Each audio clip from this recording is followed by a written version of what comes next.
Est-ce que je suis bien placé? Tout est correct, Sylvie? Un petit mot pour ceux qui nous suivaient sur streaming. On a arrêté de faire du streaming parce qu'on n'était pas satisfait avec la qualité. Ça gelait, des fois on manquait le son. Donc nous sommes toujours à la recherche pour régler ça, qu'on puisse toujours retourner à faire du streaming. Mais naturellement, on reste toujours sur l'Internet, YouTube, pareil. Donc, c'est juste pour ceux qui se posaient la question. Donc, est-ce qu'on est prêt? OK. Est-ce que le cerveau est embrayé, là? OK. Donc, on continue notre discussion. Check ça, hein? High-tech. Oui. Donc, la semaine passée, on a regardé deux mots en grec. Un, c'était dokimazo. L'autre, c'était perozo. Comme j'ai dit la semaine passée, j'ai aucune idée comment le prononcer. Donc, moi, je dis mazo puis razo.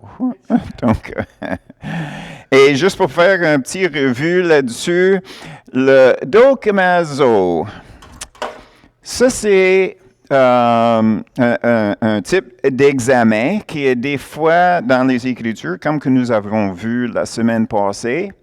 Ces deux mots en grec sont traduits en français ou en anglais de plusieurs différentes façons selon le contexte. Donc, les traducteurs, ils ont essayé d'amener cette traduction pour ces deux mots dans un contexte pour nous autres qu'on puisse le comprendre dans un certain contexte. Mais le problème, c'est que si on ne connaît pas ces mots-là à profondeur, nous avons une tendance peut-être à voir toujours le mot comme tentation, comme un mauvais mot. Tandis que tentation, c'est sûr que c'est le mot perezo. Et la raison pourquoi, c'est que le mot perezo, c'est pour sortir qu'est-ce qui est de bon ou qu'est-ce qui est de mal. C'est comme on ne sait pas, on va voir. Puis on a utilisé comme exemple quand que Jésus a demandé à Philippe de nourrir 5000 personnes, puis il savait déjà qu'est-ce qu'il était pour faire. Donc la question qu'il a posée à Philippe, c'était un test. Il voulait voir qu'est-ce que c'était pour sortir de Philippe. Est-ce que Philippe a été avec Jésus assez longtemps pour avoir confiance que tout était en ordre? Donc, OK, Seigneur, on nourrit les 5000 hommes plus femmes plus enfants. Non, il dit, comment qu'on va payer pour ça? Ça coûterait facilement 30 000 $, là, on n'a pas ça dans mes poches. Non, c'est pas ça. Il n'a pas passé son examen. Mais c'était pas un examen pour passer ou échouer. Oh, pauvre de moi, j'ai pas passé mon examen. Non, c'est pas ça pantoute. C'est pour vraiment sonder qu'est-ce qui est là. Puis, naturellement, on a parlé de l'or, qui était un exemple passé par la fournaise. Puis, on parlait des épreuves. Donc, les épreuves sortent de nous, qu'est-ce qui est en dedans, afin que on sera purifié de toute forme de péché. OK? Donc, qu'est-ce que nous avons dans ces deux mots-là? C'est de réaliser que le perozo, je l'ai écrit en rouge, en passant, parce que ça, c'est comme peut-être un peu plus difficile. On ne sait pas exactement c'est quoi qui va sortir. Tandis que dokimazo, c'est plus pour un saut d'approbation sur nous après une épreuve, un examen, un test, qui viennent souvent de Dieu. Donc, quand que Dieu nous met à l'épreuve ou il nous donne un examen, souvent, c'est une question de notre foi. Notre foi. Mais, c'est après que nous avons appris notre leçon. OK? Dominique donnait les leçons de piano. Donc, l'élève arrive, puis il apprend comment faire certaines choses. Puis là, quand que l'élève revient, qu'est-ce que Dominique fait? Donne un petit résumé, un petit examen. Souviens-tu qu'est-ce que nous avons appris la semaine passée? Montre-moi ça. Puis la personne va rejouer qu'est-ce que la personne a appris. Donc, Dokimazo, c'est plus le saut d'approbation en disant, tu as appris la leçon, on le met en pratique de temps en temps pour te garder comme aiguisé comme il faut là-dessus. Donc, on est supposé de passer. Mais naturellement, avec Dieu, comme j'ai dit, souvent c'est une question de notre foi, notre confiance en lui. Tu sais, on est en retard pour arriver à l'aéroport pour prendre notre vol, pour d'aller dans le sud, puis il y a de la construction. Oh non! Qu'est-ce qui va nous arriver? Est-ce qu'on va arriver en retard? Est-ce qu'on va manquer notre vol? Qu'est-ce qu'on va faire? Bien, certainement, on est visé sur nos vacances. Et puis, justement, on arrive, le vol est parti, on est tous dessus, et puis l'avion crash. Donc, c'est une chance, on n'était pas là, n'est-ce pas? Mais tout le long, on a murmuré parce qu'on était fâchés qu'on a manqué notre vacances dans le sud. Quelle sorte d'examen est-ce que c'était? Fais-tu confiance en moi? Tu sais, ça c'est exagéré, naturellement. On ne veut pas tuer le monde qu'on apprend nos leçons. Tu sais, c'est pas l'objectif ici. Mais c'est juste pour dire que quand on parle de notre foi, des fois, on échoue sur les petites affaires, puis on est correct sur les grands. Tu sais? Donc, aujourd'hui, qu'est-ce qu'on va faire? C'est qu'on va essayer de sortir une façon qu'on peut savoir si nous sommes dans un test, dans un examen, dans une épreuve. Donc, il fallait qu'on donne une définition. C'est quoi une épreuve? Bien, des fois, c'est difficile à dire. Je peux vous sonder en disant, c'est quoi une épreuve? Puis, vous allez sortir toutes sortes de réponses qui sont valides. Mais si on veut quelque chose en général, je vais commencer au contraire. Quand que tout va bien, est-ce que ça, c'est une épreuve? Probablement pas, parce que quand que nous autres, on entend le mot épreuve, c'est comme n'est-ce pas? Il y a quelque chose en dedans qui dit il faut que je garde mes yeux ouverts, portez attention. Il y a d'autres expressions aussi. Si je dis examen, c'est comme surtout si on n'était pas bon à l'école. OK? Si je dis un test, c'est comme, tu sais, toutes ces réactions-là, c'est des émotions, c'est des sentiments. Donc, qu'est-ce qui arrive, c'est que pour nous autres, c'est facile à réaliser si nous sommes dans une épreuve, dans un examen, dans un test par nos émotions. Juste à cause que tout va bien, puis on ne ressent pas que nous sommes dans une épreuve, c'est pas nécessairement vrai. Parce que peut-être Dieu veut voir comment on va agir quand que tout va très bien. Puis il se retire, puis tout va bien, on est là, à un moment donné, 2 semaines de ça, 3 semaines, 1 mois, que tout va très bien, puis est-ce qu'on a diminué notre temps devant lui en prière? Est-ce qu'on lit un peu moins? Est-ce qu'on présume que les choses vont continuer de même? Puis là, qu'est-ce qui arrive, c'est que nos antennes spirituelles, ils ont commencé à raccourcir. Puis là, bang! Quelque chose arrive, on n'était pas prêt. Donc, on était à l'épreuve, puis on ne savait pas.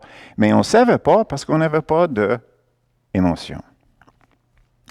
Donc, la chose, c'est que, naturellement, pour moi, les Écritures et la Bible, c'est là pour m'aider à grandir dans le Seigneur, n'est-ce pas? Je veux m'approcher de plus en plus vers le Seigneur comme vous autres.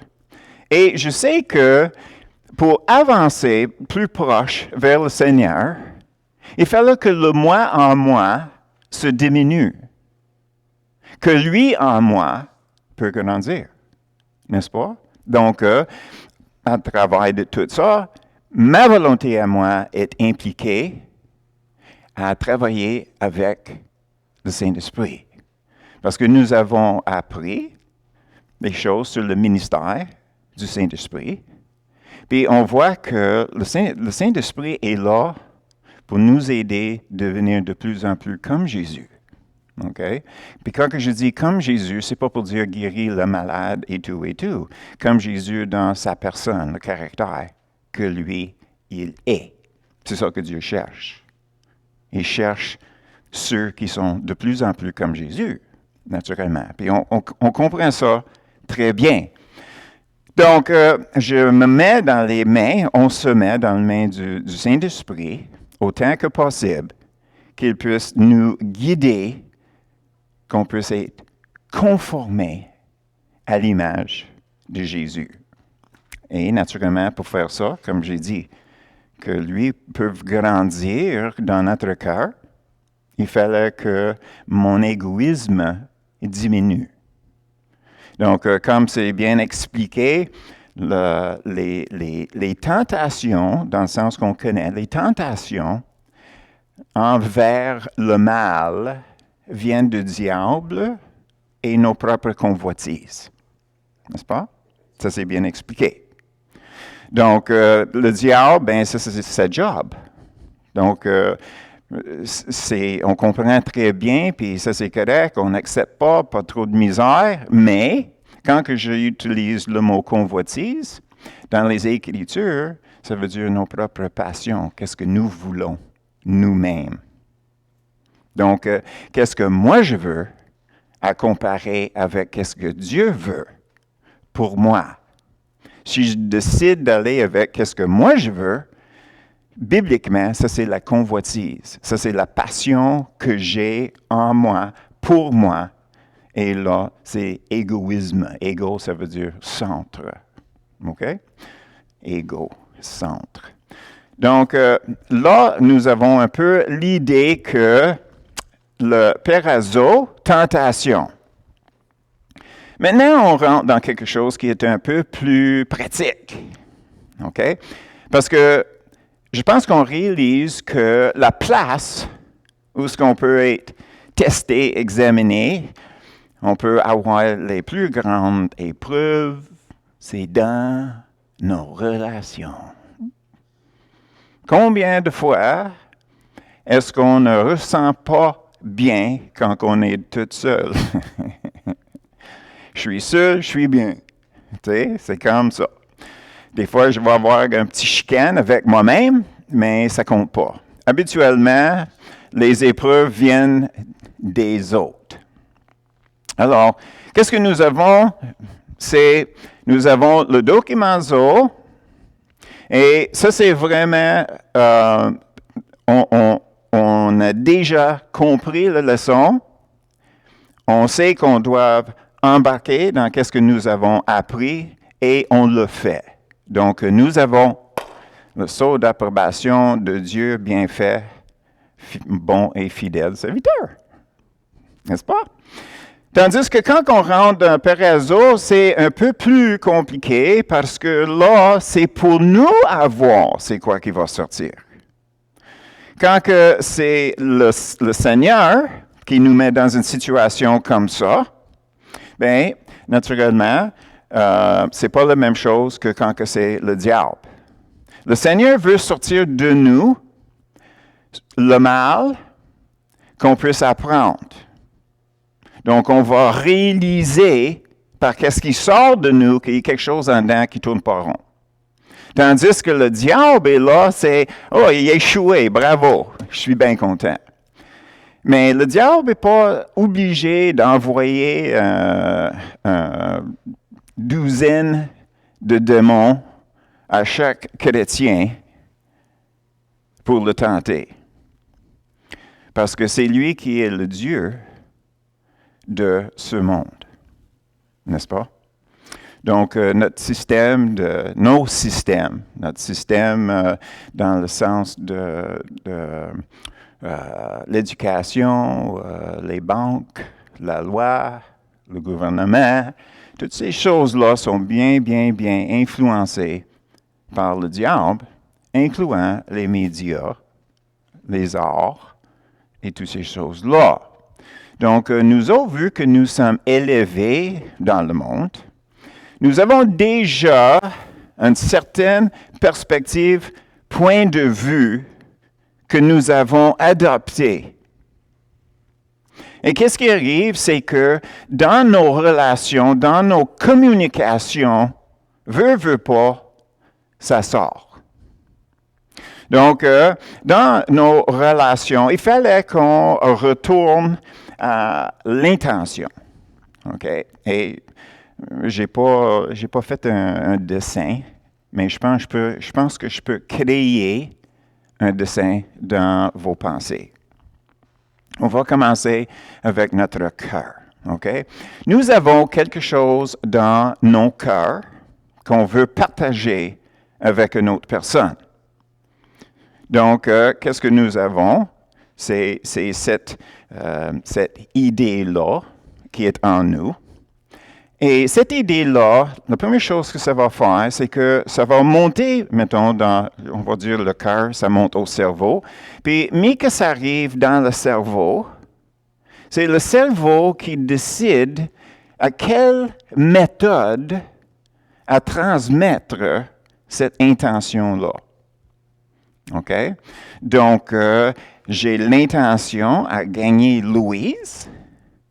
Donc, mon cerveau-là, il spin, puis il dit « les fleurs ». OK, je vais m'acheter des fleurs pour Louise, OK? Là, on voit l'intention est là. Le cerveau est là pour trouver la méthode pour communiquer. Mais naturellement, habituellement, c'est par un langage qui inclut notre corps. Tu sais, le langage du corps, plus le langage qu'on parle, qui est les mots, chacun avec une définition.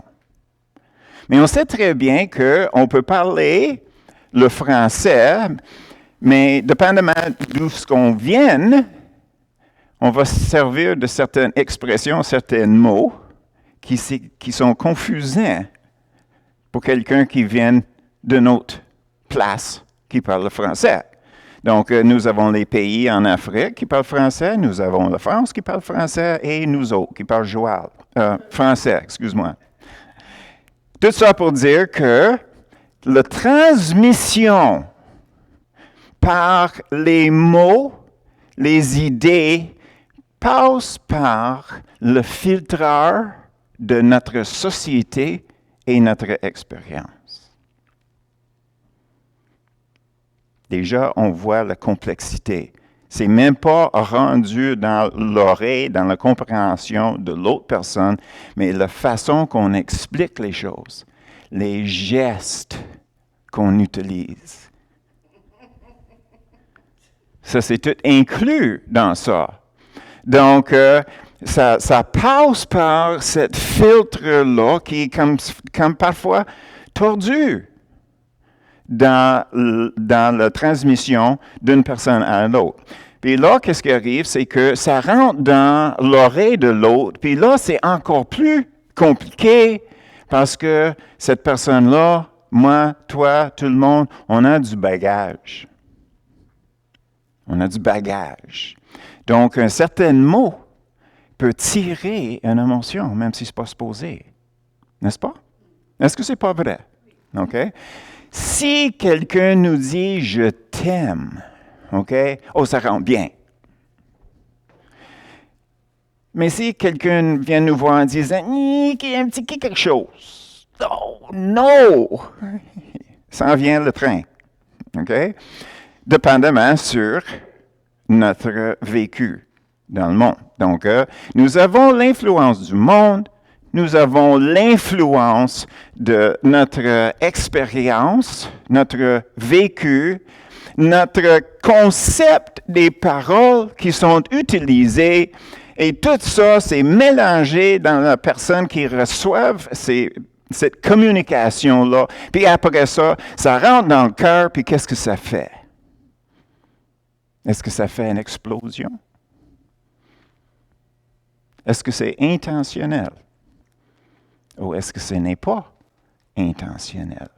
Puis ça, c'est critique. Parce que l'intention du première personne, c'était une chose, mais peut-être il n'a pas réussi à cause de toutes ces complications. Donc, la personne reçoive comme une mauvaise intention. Au lieu de corriger, il me critique. Au lieu de m'aider, il me donnait un coup de pied dans les fesses. Et tout ça, naturellement, peut produire en nous une réaction dépendamment sur la personne qui parle face à la personne qui écoute. Si je me vois comme 0, tu peux me dire quasiment n'importe quoi, s'aligne avec la façon que je me vois, puis je suis défaite avant que la personne me parle. Je suis défaite quand il est parti, à cause de mes bagages. De l'autre côté, si la personne est une amie, donc on se voit égaux, égal. Les deux égaux. C'est ça? Aide-moi. Hein? Égaux ou égal? OK, égaux. OK. On se voit comme égaux.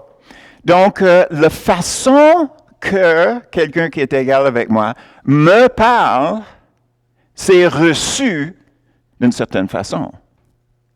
Parle-moi pas, si tu es mon ami, comme si tu es plus haut que moi. N'est-ce pas? Nous avons une attente. Nous avons une attente que nous avons imposée sur l'autre personne de me parler comme si nous sommes égaux.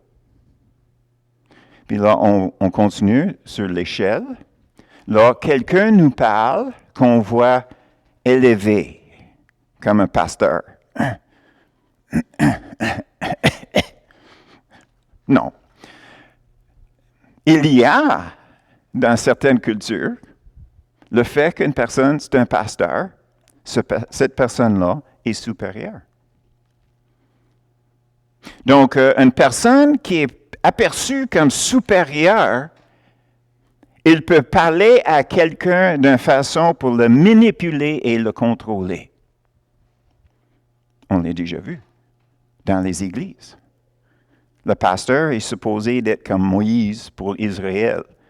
Comme ça, on attend que tout ce qui vient de sa bouche, toutes les choses qu'il fait, c'est au-dessus de reproches. Donc, il est bien proche de Jésus lui-même.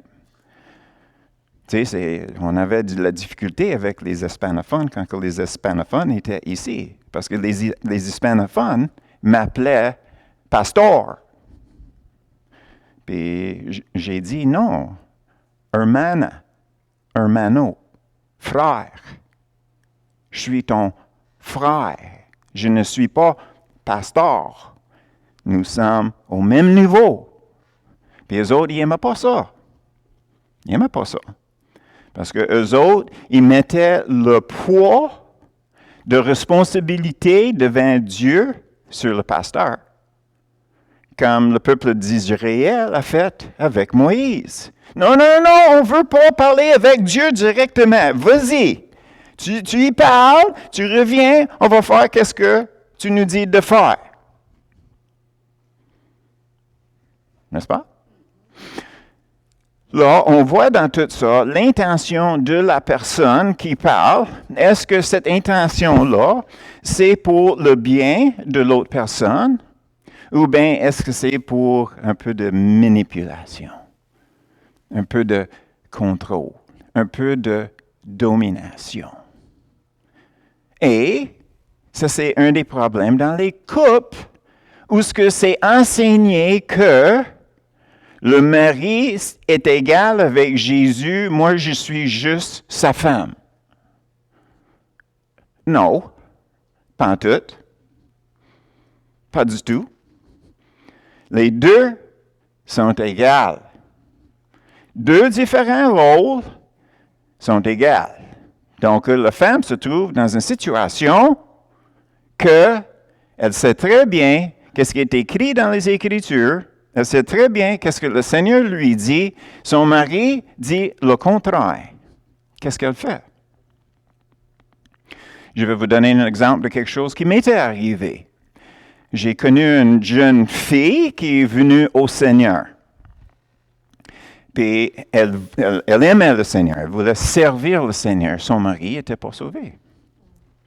Donc son mari voulait que les deux embarquent dans les choses sexuelles avec les autres couples.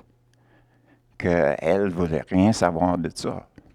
Mais le problème, c'est que dans les Écritures, les femmes, ils sont supposés être sujets à leur mari. Mais ça, c'est exagéré, puis on va dire, ouais, mais son mari n'était pas sauvé. Ah oui.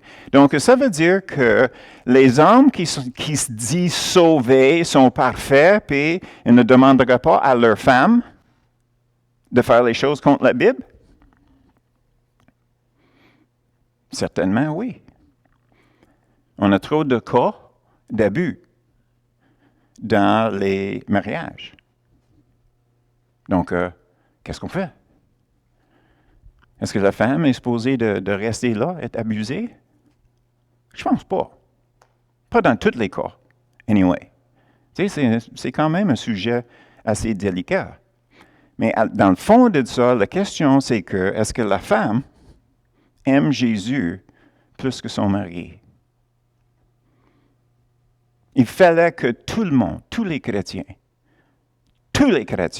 un à la fois, aiment Jésus plus que n'importe quelle autre personne.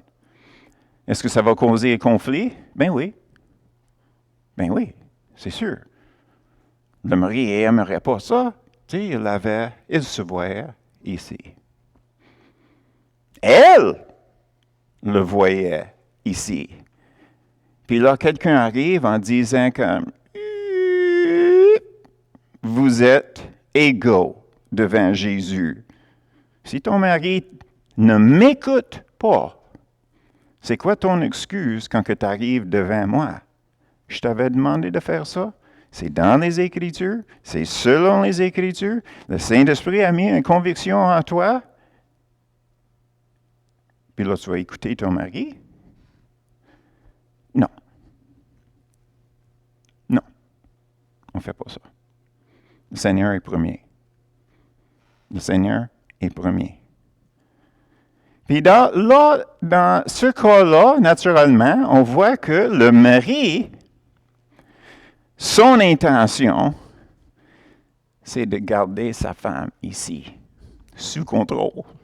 Parce que si tu le laisses aller, ça serait qu'un paquet de problèmes dans sa tête à lui.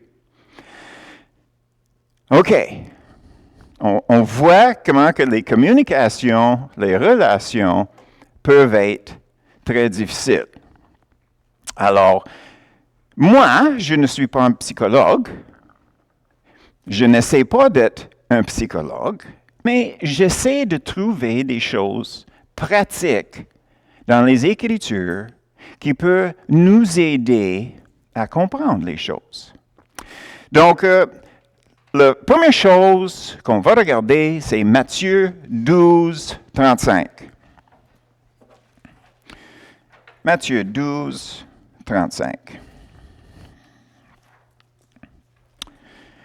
L'homme bon tire de bonnes choses de son bon trésor et l'homme méchant tire de mauvaises choses de son mauvais trésor. La source, le cœur. Une bonne personne va sortir les bonnes choses. Les mauvaises personnes vont sortir les bonnes choses. Mais il va le dire d'une façon qui est bonne. Son intention, c'est peut-être pour dominer ou contrôler. Donc, avec sa langue, il va flatter.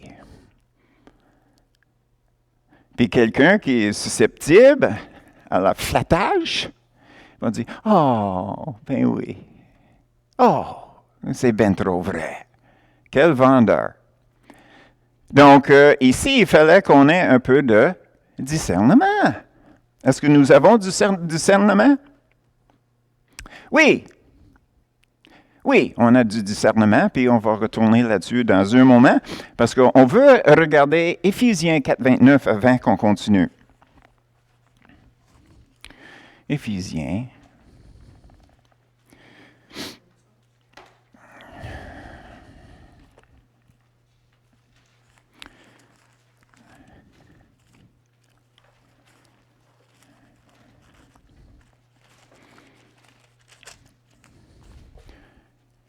Éphésiens 4, 29. OK? Je vous mets à l'épreuve. Je vous lance un défi. Parce que si c'est écrit dans Éphésiens 4, 29, c'est biblique, n'est-ce pas? C'est qui l'auteur de la Bible? C'est Dieu. Donc, c'est Dieu qui dit ça. OK? Donc, demain, est-ce qu'on peut dire que nous avons compris le message quand il nous arrive l'épreuve? OK? 29. Qu'il ne sort de votre bouche aucune parole mauvaise, mais s'il y a lieu, quelques bonnes paroles qui servent à l'édification et communiquent une grâce à ceux qui l'entendent.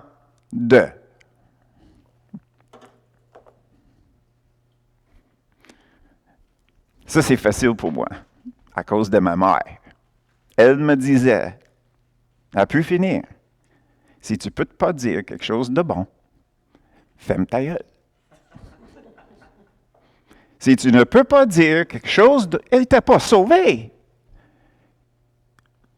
Mais elle avait une sagesse quand même. Si tu n'es pas capable de dire quelque chose de bon, ne parle pas du tout. Mon père avait une autre expression. Il disait, c'est mieux de garder la bouche fermée et laisser le monde penser que tu es nul, que de l'ouvrir puis éliminer tout doute.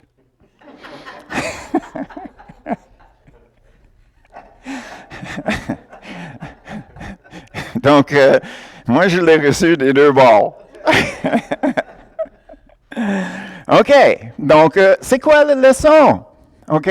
Notre rôle, quand on ouvre la bouche, que ça bâtit, ça communique la grâce. OK? C'est juste deux choses.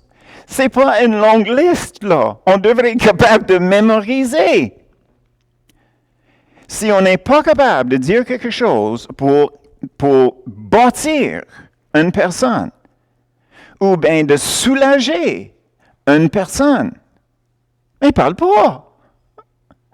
Ne parlez pas. Ce n'est pas compliqué. OK? Ça, c'est la première leçon de mariage.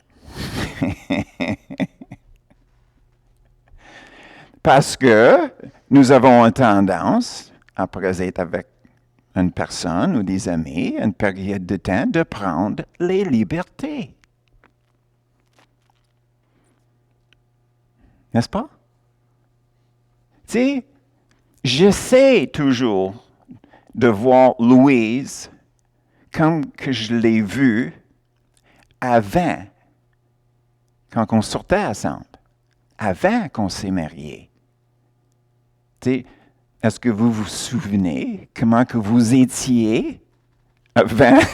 Peut-être vous étiez mariés trop longtemps que vous avez oublié, mais anyway, tu sais, Et à l'époque, moi je sondais le Seigneur, ou bien peut-être il est venu me parler parce que j'avais besoin de recevoir un peu de conseils. Puis, il me montrait la chose le plus importante, au-dessus de tout, par-dessus de tout, pour Louise. La chose le plus importante que moi j'étais impliqué dedans, naturellement, pour Louise. Puis j'ai toujours gardé ça sain. Et ça, c'est, le Seigneur m'a dit qu'elle a besoin de la paix. La paix. C'est ça qu'elle avait besoin par-dessus de tout. La paix. Donc, il n'y a aucune question de lever le ton. Aucune question de le critiquer. Si j'avais quelque chose à critiquer, je l'amenais au Seigneur. Pas obligé de l'amener à elle. Elle connaissait le Seigneur. Si elle est rendue là dans le schéma de sa vie selon Dieu, elle va l'apprendre. Parce qu'elle est en paix. Elle peut recevoir. Elle peut écouter. Elle peut apprendre comme nous autres. N'est-ce pas? Donc, pour moi, c'était la chose la plus importante. Donc, je ne peux pas permettre que le monde qui sont autour d'elle commence à parler d'une façon qui peut le dérailler. C'est pas permis. Ah! La ligne est là. Tu l'as traversée avec un orteil. Recule. Parce que la ligne est là. C'est fini là. Non. C'est pas acceptable. OK? Donc, très sérieux là-dessus. OK?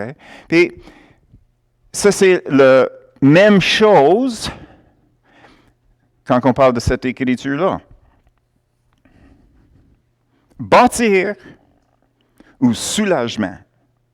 Un des deux. Fini là.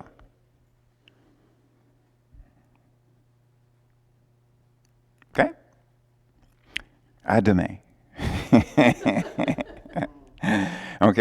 Parce que nous voulons savoir si nous sommes dans un test. C'est ça? Est-ce que c'est ça? On est là pour ça, pour apprendre comment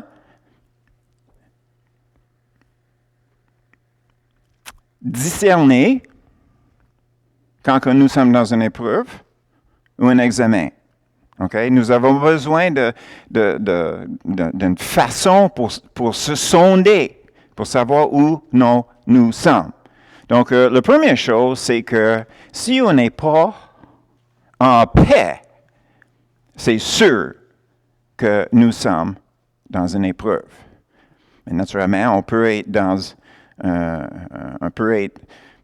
pas en paix pendant une courte période de temps, mais on ne peut pas laisser les choses traîner longtemps où on est frustré avec quelqu'un, on a des soucis par rapport des finances ou notre santé ou quoi que ce soit. Toutes ces choses-là, ça revient toujours sur notre confiance dans le Seigneur est à l'épreuve. OK? Est-ce qu'on voit ça? OK. Donc, maintenant, on va regarder Matthieu 5, 23.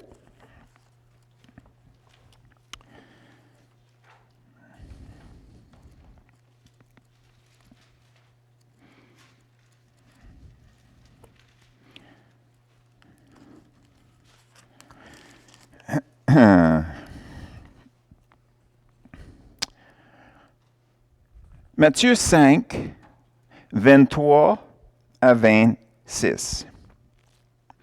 Si donc tu présentes ton offrande à l'autel et que là tu te souviens que ton frère a quelque chose contre toi, laisse là ton offrande devant l'autel et va d'abord te réconcilier avec ton frère. puis viens présenter ton offrande. Accorde-toi promptement avec ton adversaire pendant que tu es en chemin avec lui, de peur qu'il ne te livre au juge, que le juge ne te livre à l'officier de justice et que tu ne sois mis en prison. Je te le dis en vérité, tu ne sortiras pas de là que tu n'aies payé le dernier quadrant. C'est important dans cette histoire-là de ne pas être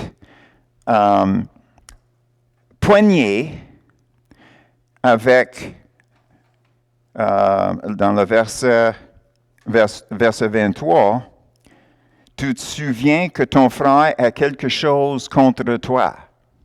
Souvent dans les églises, quelqu'un qui est faible, quelqu'un qui est facilement blessé, va promener en l'église en donnant l'impression que tout le monde l'avait offensé, puis là, eux autres, c'est à eux à se réconcilier avec cette personne-là.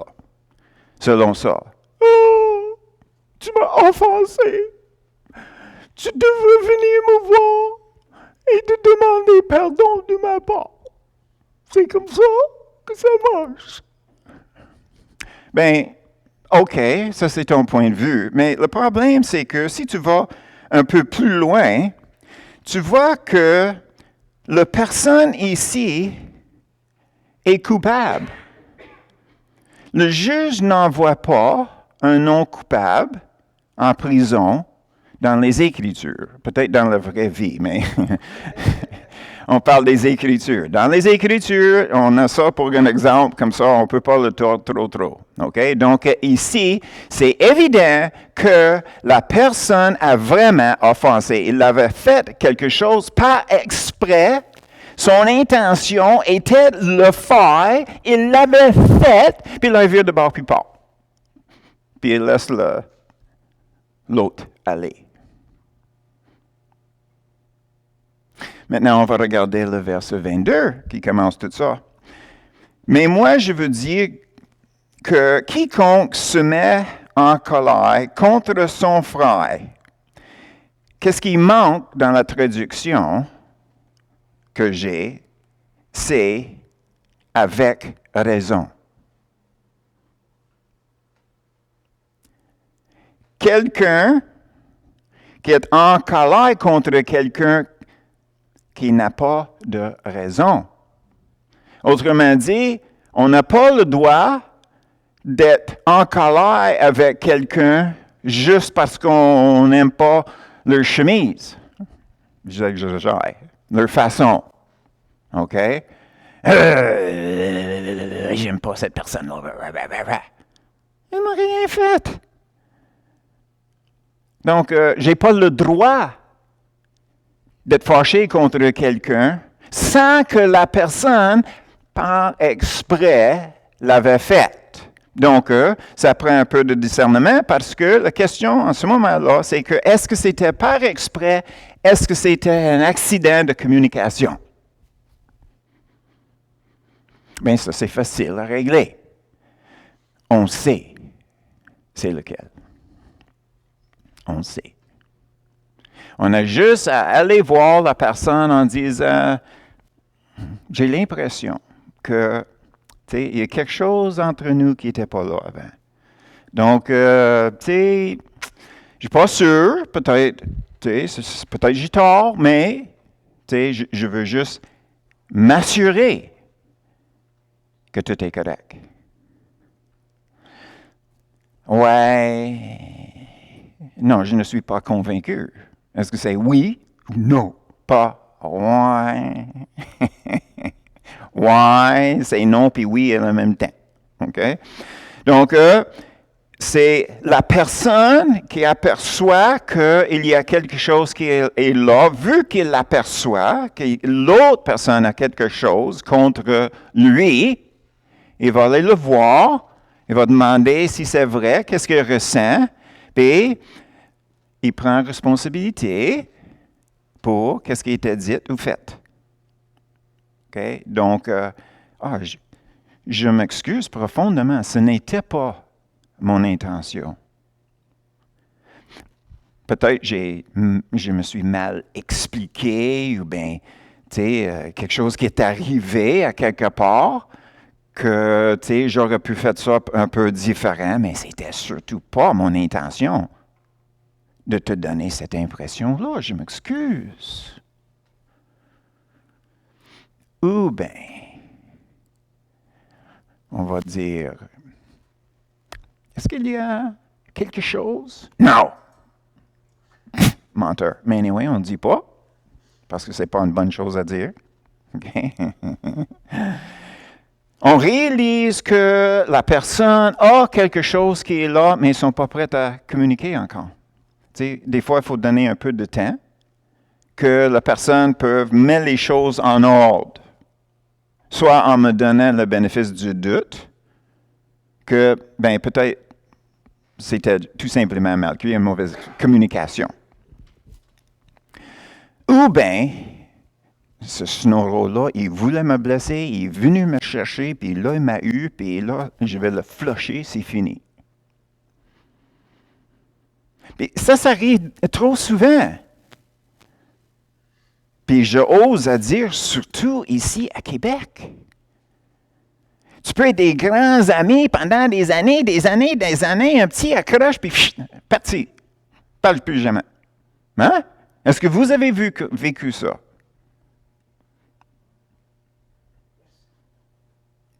Oui. C'est pas pour dire que c'est meilleur ailleurs. T'sais, je ne veux pas dire ça. J'ai resté à plusieurs différentes places. Je n'ai pas connu toute la population de la Colombie-Britannique, Alberta, le Québec, Ontario, toutes les places comme ça. Là. Mais qu'est-ce que je peux dire, c'est que, wow, les Québécois sont touchy, et pas à peu près facile à offenser. Wow! Moi, je vis dans un peu de grâce, parce que c'est évident que je suis anglophone, je ne connais pas mieux. J'ai une excuse, selon eux. J'étais né à Sherbrooke, mais je ne suis pas un vrai Québécois. Un vrai de vrai. Ça m'était dit. C'est pas un menteur. OK. Mais en même temps, j'ai porté commentaire que toi, tu parles français, tu n'as rien payé pour. C'était gratuit. Tu étais élevé dans ça. Moi, j'étais obligé de l'apprendre un arbre à la fois. Parce que je travaillais dans un moulin à scie, parce que je ne parlais pas le français. Donc, j'étais obligé de prendre les jobs pas payants jusqu'au temps que finalement, j'ai commencé à apprendre la langue un petit peu. Puis j'avançais tranquillement. Finalement, je disais à Seigneur, pourquoi tu veux que je reste à Québec à donner les enseignements en français quand que je ne parle pas la langue? C'est juste pour démontrer que Dieu a un sens d'humour. N'est-ce pas? Un appel, c'est un appel. Donc, je ne prends aucun crédit. Puis la seule chose que moi je veux qu'on apprend, c'est qu'est-ce que le Seigneur veut nous enseigner. Puis, habituellement, dans mon cas à moi, je passe en premier avant que j'amène quelque chose. Donc, j'ai appris comment m'approcher, à demander en quel état que je suis avec une personne. Et puis, j'ai appris qu'il y a une grosse différence entre confrontation et réconciliation. Confrontation et réconciliation. Parce qu'il n'y a personne qui aime les confrontations. Ça, c'est comme un contest, là. Ça, c'est comme force contre force. Il y a quelque chose là qui arrache dans tout ça, une confrontation. Mais si on cherche une réconciliation, ben c'est juste à poser les questions. Et avec la réponse de cette question-là, on va avoir la réponse qu'on cherche, l'intention de la personne. Donc, qu'est-ce qu'on va faire? C'est que finalement, on va finir en regardant Matthieu 20, 10 à 15, puis on va terminer ça aujourd'hui là, puis la semaine prochaine, on va continuer avec les autres. Matthieu 20, 10 à 15.